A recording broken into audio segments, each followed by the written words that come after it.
Tribe টিভির খবরের জেরে তৎপর প্রশাসন। ফিঙ্গারপ্রিন্ট নিয়ে দেওয়া হতো না রেশন সামগ্রী। 1 লক্ষ টাকা জরিমানা রেশন ডিলারকে।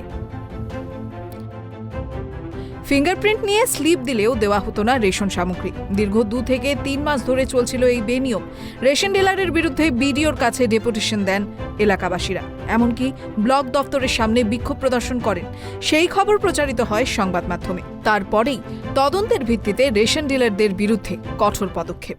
ওই যে আমাদের ডিলার যে আছে শ্যামানন্দ সিনহা, আমরা মাল নিতে যেতাম, ফিঙ্গার নিত। ফিঙ্গার নেওয়ার পর 15 দিন 22 দিন 1 মাস কেটেই যেত, তারপরে মাল দিত, আবার ফিঙ্গার করতো। কোনোবার 2 মাস কেটে গেছে, তারপরে মাল দিয়েছে। এই জন্য আমরা পঞ্চায়েতে গিয়ে বিক্ষোভ করেছিলাম। বিডিও সাহেবকে বলেছিলাম, বিডিও সাহেব আমাদের বিরুদ্ধে অ্যাকশন নিয়েছে। তার জন্য ওর বিরুদ্ধে ফাইন করেছে। ফাইন করুক আর যা করুক আমি জানি না, আমরা গ্রামবাসী মাল পেলেই হলো। 2 মাসের রেশন সামগ্রী এখনো বকেয়া। বকেয়া মেটানোর আশ্বাস বিডিওর। প্রশাসনিক তৎপরতায় খুশি উপভোক্তারা, যদিও বকেয়া 2 মাসের রেশন সামগ্রী এখনো মেলেনি।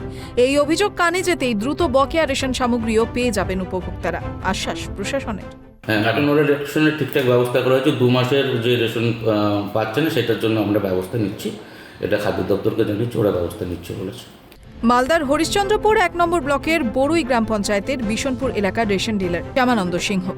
এই এলাকার উপভোক্তাদের অভিযোগ ছিল তিনি 2 মাস ধরে ফিঙ্গারপ্রিন্ট নিয়ে স্লিপও দিচ্ছেন, কিন্তু রেশন সামগ্রী দিচ্ছেন না। বারবার বলার পরেও কোনো সুরাহা হয়নি। তারপরেই হরিশ্চন্দ্রপুর 1 নম্বর ব্লকের সমষ্টি উন্নয়ন আধিকারিক সৌমেন মণ্ডলের কাছে গণডেপুটেশন দেন উপভোক্তারা। ডিলারের বিরুদ্ধে পদক্ষেপ নেওয়ার দাবিতে ব্লক দপ্তরের সামনে বিক্ষোভ প্রদর্শন করেন, এমনকি সংবাদ মাধ্যমের সামনেও ক্ষোভ উগরে দেন এলাকাবাসীরা। অভিযোগ ছিল যে মালটা আমরা পাচ্ছিলাম না। 2 মাসের স্লিপ দেওয়া হয়েছিল। ও মাস বলতে টাইম দিচ্ছিল। দেওয়ার পরে বলছে যে ও মাসে নিয়ে নিবি।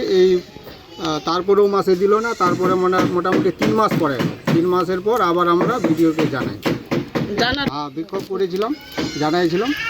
এই বিডিও সাহেব বলেছিল যে আমরা তদন্ত করছি।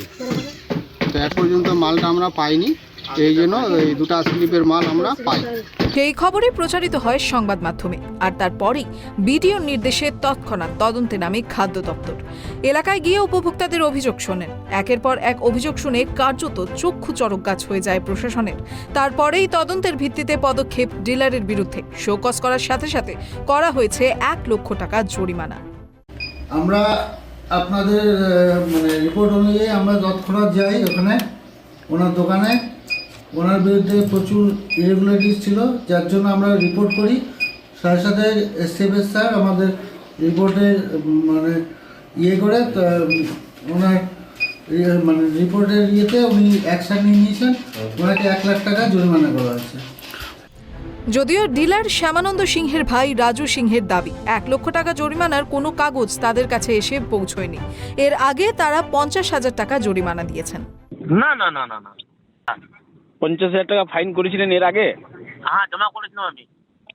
কিসের জন্য? গেল মাসে ওই কমপ্লেনের ভিত্তিতে, যেটা আপনি দিয়েছিলেন রিপোর্ট, সেটা আপনি ভিডিও করেছেন। আচ্ছা, 50,000 টাকা আমার ফাইন হয়েছিল 50,000 টাকা, ওটা আমি জমা করেছিলাম। কোথায় করেছিলেন? মালদা অফিসে করেছিলাম জমা আমি। আর যেটা 1 লাখ টাকার যেটা কালকে বেরিয়েছে আবার? 1 লাখ আমি কোনো অর্ডার পাইনি আমার বর্তমানে। ঠিক আছে, আপনার কোনো কিছু জানা নাই 1 লাখ টাকার যে ফাইন হয়েছে আপনার? না, আমি কোনো কাগজপত্রও পাইনি, কোনো অর্ডারও পাইনি আমি। অন্যদিকে উপভোক্তারা এই মুহূর্তে অন্য ডিলারের কাছ থেকে নিয়ম মেনেই পাচ্ছেন রেশন সামগ্রী, কিন্তু বকেয়া 2 মাসের সামগ্রী এখনও পাননি। প্রশাসনের পদক্ষেপে খুশি হলেও উপভোক্তাদের দাবি তাদের অধিকারের বকেয়া সামগ্রী তাদেরকে দ্রুত ফিরিয়ে দিতে হবে। বকেয়া সামগ্রী উপভোক্তারা দ্রুত পেয়ে যাবেন বলেও আশ্বাস দিলেন প্রশাসন।